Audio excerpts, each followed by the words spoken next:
Now, it is Eid al-Kabir, the festival of sacrifice, and animals have been slaughtered the world over, and of course, in this symbolic ceremony. Now, what happens to the hides and skin? As we look into the leather industry this morning, I have with me the Chief Operations Officer and Head of Production at Winston Leather, Winston Udeagha. You're welcome to Business Express. Thank you so much for having me. It's nice to have you on the set this morning. Happy to be here. Yes. Now, it is the season. We see a lot of rams being slaughtered, cows as well. And so we're tempted to ask, does this affect the chain of production for those in the leather industry like you?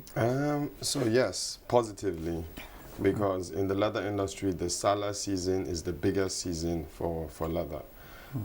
It's a religious rite, so it's called layah. It's a sacrifice that people make, and traditionally you're supposed to choose the biggest, the best, the ones with the least wounds and stuff like that. So typically, the animals that get slaughtered during Salah are usually of a higher pedigree than every other time in the year.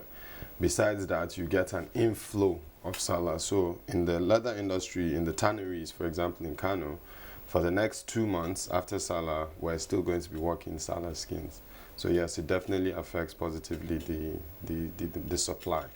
Does that affect the prices of your products as well?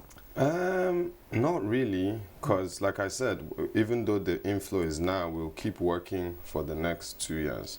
So I guess the prices for our products have already factored the Salah rush into, into the costing. So when we put the prices, it's pretty fixed all year round. Okay. So, of course, there's also the quest to diversify the economy, and the leather sector is one that has also been gaining a prominence. Can you just talk us through the value chain? What is it like? So the thing is, I feel like the leather industry is one of the most slept on industries in Nigeria. It's one of the industries that has very huge potential, and I don't think enough is being done to promote that industry. Because you see, for more than 500 years, long before Nigeria had independence, Nigeria has been exporting leather. People have been coming to Kano for more than 500 years to buy leather from Kano, because we actually have some of the best leather in the world, right? So leather is also the third highest foreign exchange earner in the country. So after oil and agriculture, it's leather. But then only 8 Nigerians own tanneries in the whole country, and it's the third highest foreign exchange earner. So I feel like more can be done. In terms of the value chain for leather, I think it's a chain that is growing. The industry is growing, so we're employing more and more people. There's more Nigerians who now believe more in made in Nigeria products, and so they're keen into the top quality Nigerian leather we have, and now there's more value addition along the value chain of leather. I was going to ask you, what are those products Nigerians are looking inwards to for right now, and our neighbors, of course? What are those products our neighboring countries are looking onto Nigeria for? Well, I mean, traditionally, leather goods are quite popular in Nigeria. I think our most popular products are the female bags and maybe men's shoes. What we export most is actually female bags, and then leather, just the raw material as well. Because there's a value chain for buying the raw skin when you slaughter the animal, adding value to it and making it into a finished leather that a shoemaker can just buy and make shoes. So a lot of countries in the region all depend on Nigeria for that finishing of leather, because we have the most advanced tanneries in the region. Okay, and they're just 8? There's 8 indigenous ones. Okay. There's multinational players that play. Okay. Right, which is why I'm saying Nigerians need to be more aware, because while there's 8 Nigerians, there's maybe 8 to 10 other foreign companies playing in Nigeria. Okay, so those are just the ones that are owned by us. Owned indigenously, owned by Nigerians, exactly. Yes, okay. So the AFCFTA has opened a lot of doors, and it's a 1.2 billion people market. Yes, so what are the areas of comparative advantage for players like you in the leather industry? Well, so first of all, like I said, Kano, Nigerian leather is the best leather in the world. Literally, we export leather we make leather for Louis Vuitton, we make leather for Ralph Lauren, for my company in Nigeria. But that is partly to do with the fact that we actually have the best raw material in the country, in the world. Sorry. So that is a natural comparative advantage, the fact that we have very good leather.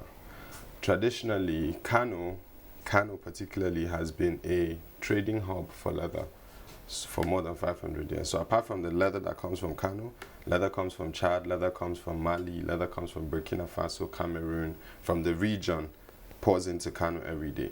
So because we already have those trade routes established for many years, we have a natural comparative advantage. Besides, like I said earlier, the most advanced tanneries in Africa are in Nigeria.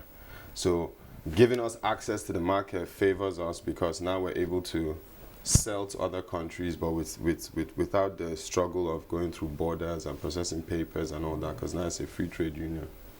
Some people have argued that Nigeria is not strategically positioned for AFCFTA, but you seem to be saying otherwise. I mean, I've heard those arguments, and I can't really speak for other industries, right? I can only speak for an industry where I'm an expert, which is the leather industry. So at Winston Leather already, we export to over 12 countries. Wow. Internationally, not just within Africa. So giving us more access into the market allows us to play better, and making it easier to penetrate those markets is definitely an advantage for us. So how can we deepen market penetration? I guess there needs to be more. So there's a quiet revolution going on in the consciousness of the black man's mind, where we're getting to realize that, look, the fact that it's foreign doesn't necessarily make it better. If you actually put in the work, if you create a good quality product, you can enjoy local and international patronage, right? So I feel that more Nigerians need to be made aware, or do we need to make a awareness creation campaign around made in Nigeria products, right? And I feel that naturally, if made in Nigeria products begin to resonate more with Nigerians and with the 1.2 billion people in Africa, then definitely the industries will thrive better off that market, because it's a big market, one of the biggest in the world. Okay, I must sincerely thank you, Winston, for coming on the program. Thank you so much for having me. And we're hoping also that we'll see more leather in Nigeria. Hopefully.